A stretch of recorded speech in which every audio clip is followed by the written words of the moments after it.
Yo, j'espère que vous allez bien. Aujourd'hui on se retrouve pour une vidéo un peu plus chill que d'habitude. Ça fait très longtemps, je pense que ça fait à peu près 1 an que vous me demandez de faire une vidéo sur mes tatouages. Et à chaque fois que vous me demandez ça sur Instagram, je vous dis oui grave, je vais le faire, c'est une trop bonne idée, je la fais la semaine prochaine. Donc là ça y est, je me pose, on va le faire, prends-toi à manger, à boire. Moi je me fais plaisir, j'ai un max d'eau avec moi. Et je réponds aux questions que vous m'avez posées.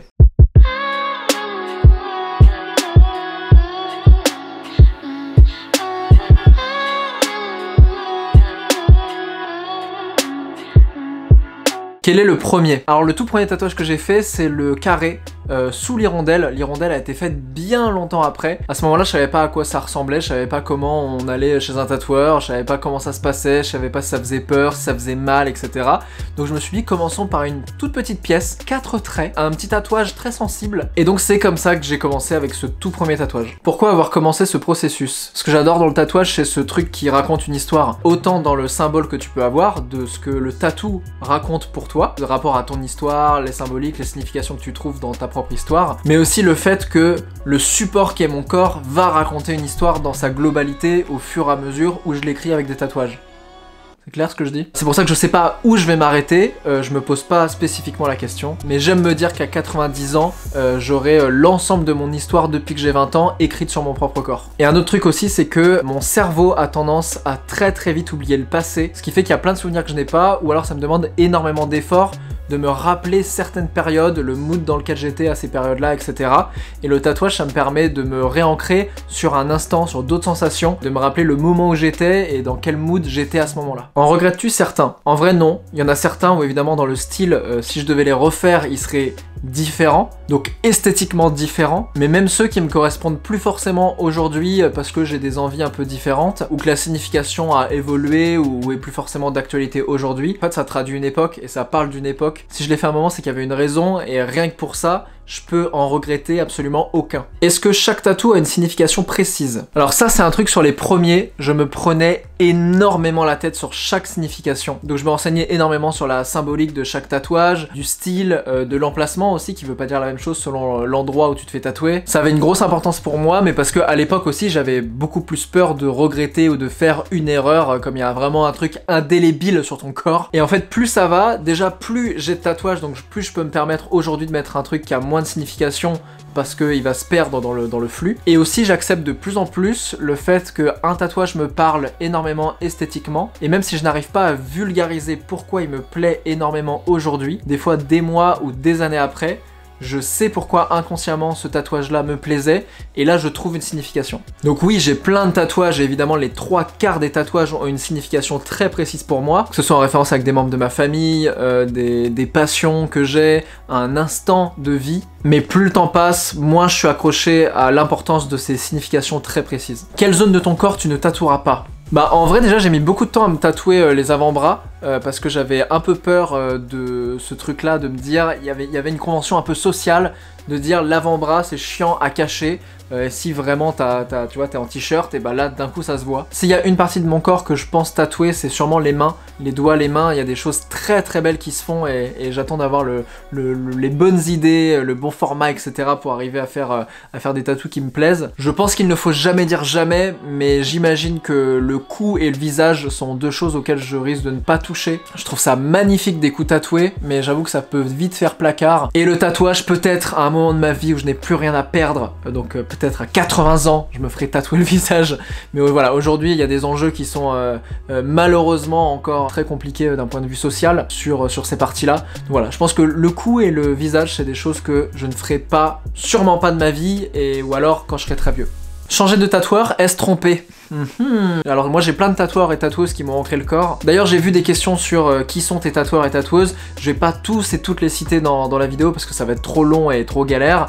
Par contre vous allez tous les retrouver dans la description. Pour la plupart de mes tatoueurs et tatoueuses, ils ont fait plusieurs pièces. C'est rare que j'ai vraiment une seule pièce d'un tatoueur. Mais en fait ça dépend juste de ton projet. Si t'as vraiment flashé sur le style de quelqu'un, et ben en fait bosse qu'avec cette personne. Donc je sais que j'ai des potes qui ont un tatoueur ou une tatoueuse attitrée rencontrer et qui ne veulent bosser qu'avec cette personne. Parce que au-delà d'avoir juste un style esthétique qui te plaît, il y a aussi tout l'aspect humain et l'expérience que tu vas vivre avec une personne. Parce que au-delà d'être quelqu'un qui exécute bien, souvent c'est un artiste, c'est quelqu'un qui va être force de proposition, c'est quelqu'un qui va s'adapter à un style, ou alors qui va avoir son propre style et tu vas l'appeler parce que c'est son style qui t'intéresse, et qui souvent va être de bons conseils. Moi j'ai plein de tatoueurs qui m'ont conseillé des trucs, qui m'ont dit bah ça plutôt mets-le à cet emplacement là parce que ça va mieux vieillir, ou là ça va se déformer, ou fais pas cette phrase parce que je pense que ça tu risques de le regretter, mais voilà une autre proposition que je te fais. Donc non, pour moi, changer de tatoueur n'est pas trompé, et ce que j'adore c'est que c'est souvent prétexte à rencontrer plein de gens différents et plein de gens cool avec des univers artistiques différents. Quel est le dernier que tu as fait? Alors le tout dernier que j'ai fait c'est celui-ci de Jean-André, et alors l'expérience était hyper intéressante parce que c'est la première fois que je me fais tatouer par un duo. Je m'explique. Jean-André du coup il dessine mais il ne tatoue pas. C'est-à-dire quand on s'est rencontrés, on a discuté de ce que je voulais, j'ai vu son style, on a discuté ensemble de la signification, de ce que je voulais, de quel emplacement, etc. Et à partir du moment où on l'a dessiné, c'est son collègue, qui lui tatoue depuis 10 ans, qui a pris le relais, et c'est avec lui que j'ai discuté après pendant 15 minutes. Donc c'est la première fois qu'il y avait vraiment un duo avec quelqu'un qui est vraiment sur la partie artistique entre guillemets, et une autre personne qui est vraiment sur la partie exécutive. Quelle est l'expérience la plus folle que tu as vécue en tatou? Bah la première qui me vient comme ça, et on l'a vécue ensemble, c'est celle avec Monsieur Poulpe. Ok, j'y vais. Doucement, je vais le rater. Tu bouges pas. Il bouge pas. Voilà, là.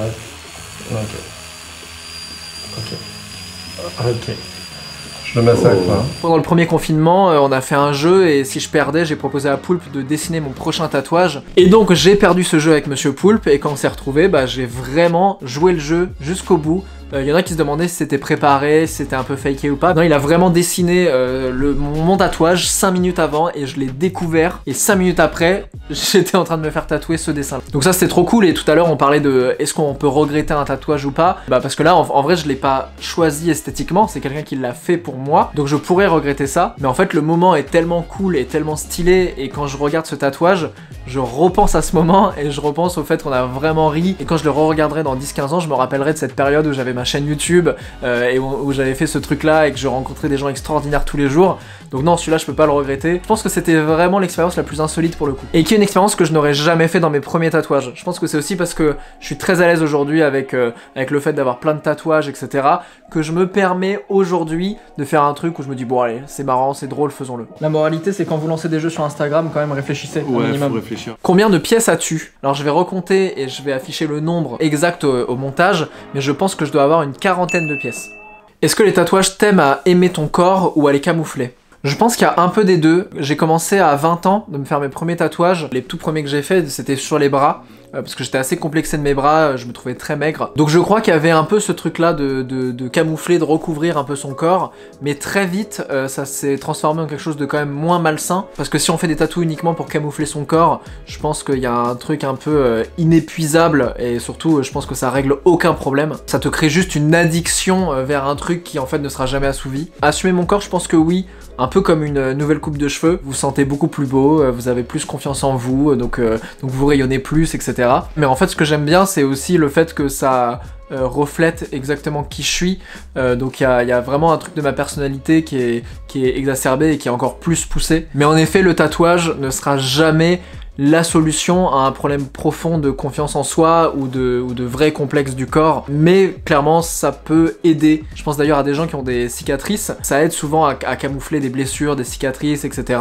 Cette espèce de tatouage un peu thérapeutique, j'y crois vraiment et je pense que ça peut aider plein de gens à s'assumer pleinement. Si tu ne devais en garder qu'un seul, je pense que c'est le plus personnel, c'est une expression de mes arrière-grands-parents qu'aujourd'hui toute la famille a et continue d'utiliser, qui est enchaudité, qu'on pourrait traduire par cocooning. Voilà, ça c'est enchaudité. D'ailleurs ça m'a fait beaucoup rire parce que j'en avais parlé il y a très longtemps dans une vidéo et j'avais reçu des messages de gens qui m'avaient dit ah est-ce que je pourrais me faire le même tatouage que toi? T'es dit mais c'est quand même très bizarre en fait de vouloir se faire tatouer une expression d'une autre famille que tu ne connais pas. Donc ouais, là-dessus, en ce moment, ce serait ça. Voilà, parce que ça a un côté un peu lien familial, lien entre les gens, et c'est celui qui me touche le plus en ce moment. Comment ta famille a-t-elle réagi? Évidemment, mes grands-parents n'ont pas du tout aimé au début. Ils étaient vraiment en mode, mais alors, est-ce que ça peut s'enlever? Ou alors, bah, n'en fais peut-être pas trop, hein, parce qu'il faudrait pas non plus dénaturer l'entièreté de ton corps. Et je me rappelle, je pense que ça faisait 1 ou 2 ans que je me faisais tatouer. J'ai discuté avec ma grand-mère, qui vraiment me demandait pourquoi je faisais ça. Et je leur ai montré notamment notamment celui que j'ai ici, qui est Papouf et Kakouk, qui est leur prénom, c'est comme ça que je les appelle depuis tout petit. Et je leur expliquais les symboliques de l'hirondelle, pourquoi j'avais fait une hirondelle, pourquoi j'avais fait tel tatouage. Et j'ai senti qu'il y avait eu un vrai déclic à ce moment-là, et ma grand-mère a compris ce que je faisais,